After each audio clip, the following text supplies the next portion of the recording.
Now we are moving on. Speaking of nitty-gritty, the Tennessee Titans. Chris Johnson.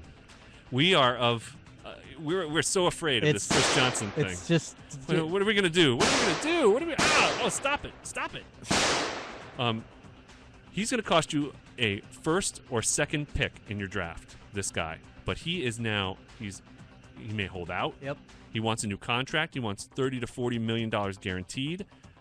He was a beast last year. If he was on your team, you were probably vying for a championship. After a slow start through the first 6 games, he finished with 12 100-yard games, became the 6th player in NFL history to rush for 2,000 yards in a season. He was also the leading receiver for the Titans as he caught 50 balls for over 500 yards, and that's over 2,500 yards of offense, people. But this is what I'm going to do. I'm going to get on my horse and just... Why? I'm afraid. I'm afraid of the Vince Young stripper situation. I'm afraid of Chris Johnson. I want the money. I'll sit. And then he ruptures his hamstring or something in the preseason. It lingers all year. To me, let someone else make the mistake. Honestly, I see a train wreck. Here's out of the last 8 running backs to have 350 carries in a season or more, only 2 of them had similar seasons the following year. Adrian Peterson last year, and Tiki Barber in 2006. Now CJ's younger than those guys were, right? And some of those other backs that are on that list, but I see a fair deal being worked out. I do. Because they need this guy. If they don't, these are their options. Javon Ringer. Michigan State, I like him. Michigan State guy. Last year, he wasn't 100% healthy, all right, but he still did some things for them. He would be the guy.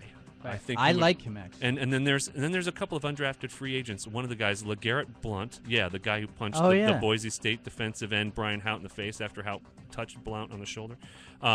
Here, let me touch you on the shoulder. Guy. Yeah, boom, boom. Yeah, we like him. Do that again. Touch me on the shoulder. Touch me on the shoulder. Ow! Oh, sorry, LeGarrette.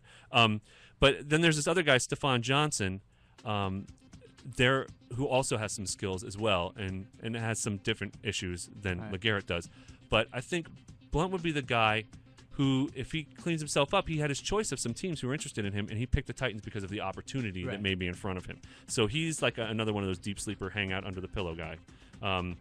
I would think that with the playoff situation for them, Indianapolis they host, Houston they host, so a couple of divisional games, and then they go at Kansas City, which could be fun for a guy like Chris Johnson to win you whatever you need. There's also Alvin Pierman on the roster.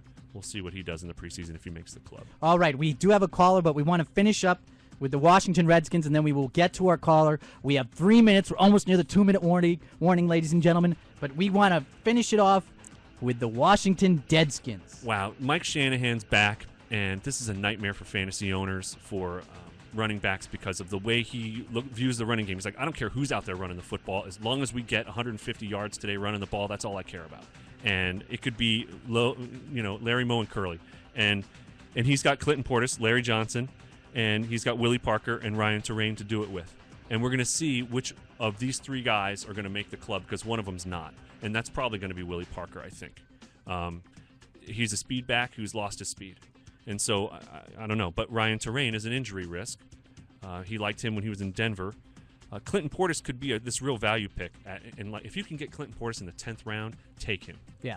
Because here's a guy who's just separated from a 1,400-yard season from a year and a half. Yeah, there's the concussion issue, and that's a big issue. But we'll see. Larry Johnson, 2-minute warning. 2-minute warning. I like their playoff schedule: Tampa Bay, at Dallas, and then at Jacksonville. If they could put this together, and their quarterback has a history of strong finishes, lest we forget. And we'll see what happens with them in the preseason, how that shakes out. But Clinton Portis, 54th running back last year, could be 36 this year. All right. One of our number 1 fans is on the line. Elvin from New York is on the line. Make it quick, Elvin. We have less than 2 minutes. All right. One of my problems has always been with running backs like Larry Johnson for a couple of seasons ago. He came off a great season. I drafted him very early, and then he's screwed up. How do you know who's the right running back and who's not going to screw up the next season? Don't get guys who are on Tecmo Bowl. That's basically it. These guys are older guys. There is a younger back on the Redskins, but who I didn't really cover.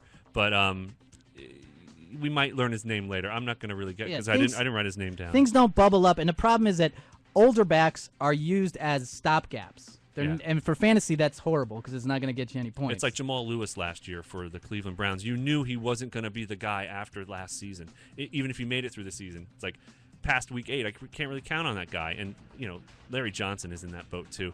Clinton Portis is a risk, and he will be undervalued this year. So will Larry Johnson in all of your drafts. And if you could get Larry Johnson in the 14th round, why wouldn't you take him? Because who are you going to get that has the ceiling that he could have if Clinton Portis goes down with another concussion? All right, ladies and gentlemen, thanks for tuning in, logging on. Thank you, Elvin, one of our number one callers. Ladies and gentlemen, join us on Facebook, 32 Teams. Join us at 32teams.blogspot. Why can't I never say that right? Blogspot, bleh, whatever.com. Blogspot.com. And go to chataboutit.com. Download the podcast. We will see you next week in July talking about the big bad wide receivers, which Kelly thinks is the meat and potatoes She of likes it. fantasy football. She likes the meat and potatoes. See you later. Happy Independence Day.